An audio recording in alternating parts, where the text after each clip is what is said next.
Bismillahirrahmanirrahim. Assalamu alaikum. My dear friends, today we are going to discuss about the second historical conflict in the Islamic world, and that is the Battle of Uhud. So let's move on. The Battle of Uhud was a significant conflict fought between Muslims and disbelievers of Mecca on 23rd March 625 AD in the valley of Mount Uhud north of Medina. Actually friend, it was a passion of revenge, as the Quraysh could not forget the crushing defeat in the Battle of Badr. Some of their leaders like Abu Jahl and Utbah had been killed in the fight. Since the Battle of Badr, cry of revenge had been resounding in the valley of Mecca. Now let's have a look at the background, or what the scene behind this historical tussle. Friends, in the third year of Hijrah, the Quraysh of Mecca assembled a large army of 3,000 warriors led by Abu Sufyan. They sought to avenge their earlier defeat, so they marched towards Medina with a well-equipped army. Additionally, a number of women sang emotional songs to inspire the warriors, expressing confidence in their victory. They camped near Mount Uhud, which lies to the north of Medina. To the south of Uhud flows Wadi Kinat and Enain Hill, also called the Hill of the Archers or Jablur Rumat, due to archers posted by the Prophet ﷺ on the day of the battle. Let's have a look at the circumstances and major events of the Battle of Uhud. When the Prophet ﷺ was informed by Hazrat Abbas anhu about the moves of the Quraysh, he ordered his followers to prepare for war. He called a Majlis Shura, a council of the Muslims, where two different opinions were given by his companions regarding facing the Quraysh. The first opinion was to remain in Medina and let the enemy besiege the city. This was the opinion of the Holy Prophet ﷺ. He believed that the number of the enemy was far greater than that of the Muslims, making it difficult to engage them in an open battlefield. Unlike the first opinion, the second suggestion was of an offensive nature, proposed by the young companions. They favored keeping the enemy away from Medina. Ultimately, the Prophet ﷺ decided to face the Quraysh in the open battlefield. In fact, he didn't want to put down the opinion of his young companions. Now it's time to know the Battle of Uhud in some details. The Battle of Uhud was the second conflict between the Muslims and the Quraysh, fought in the month of Shawwal in the third year of Hijrah. Initially, the Muslim army was led by the Holy Prophet Hazrat Muhammad Mustafa ﷺ and numbered in the thousand. However, at the time of the battle, 300 men returned to their homes.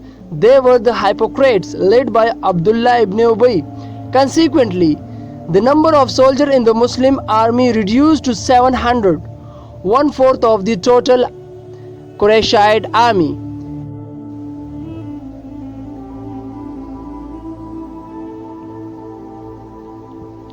Initially, the Muslims held a very strong position. However, the killing of Hazrat Musab bin Umair anhu weakened the Muslim resolve.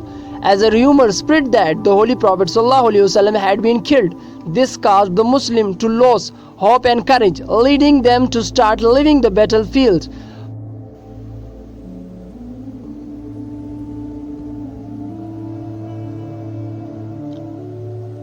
In the meantime, the Prophet ﷺ charged Hazrat Ali anhu with launching a counter-attack. Hazrat Ali anhu rallied the Muslims to return and fight for the glory of Islam. He ordered the Muslim army to strike the enemy like a thunderbolt, inspiring them to fight bravely.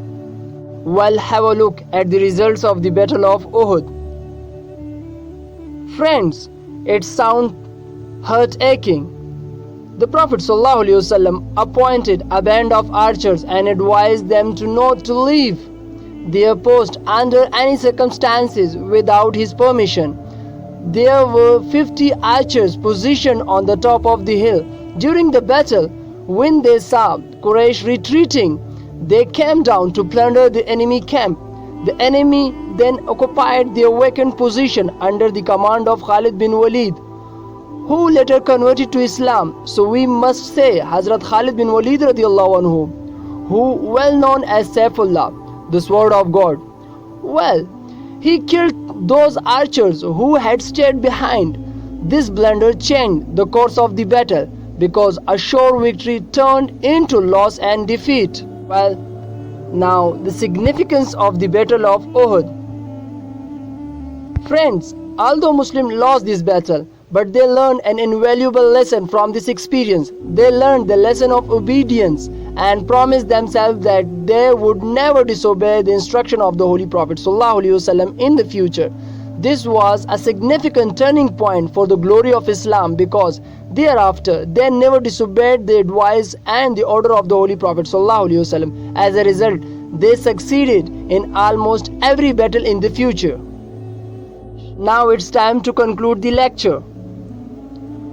Friends, the Battle of Uhud is offered to as a drawn battle because the casualties on both sides were nearly equal. Despite being larger in number and fully equipped with war weapons, the Quraysh could not crush the Muslim army.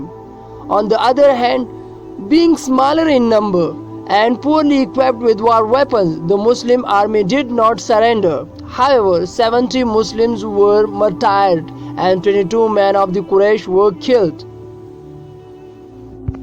A bunch of thanks and Jazakallah for staying with us. Goodbye and Allah Hafiz.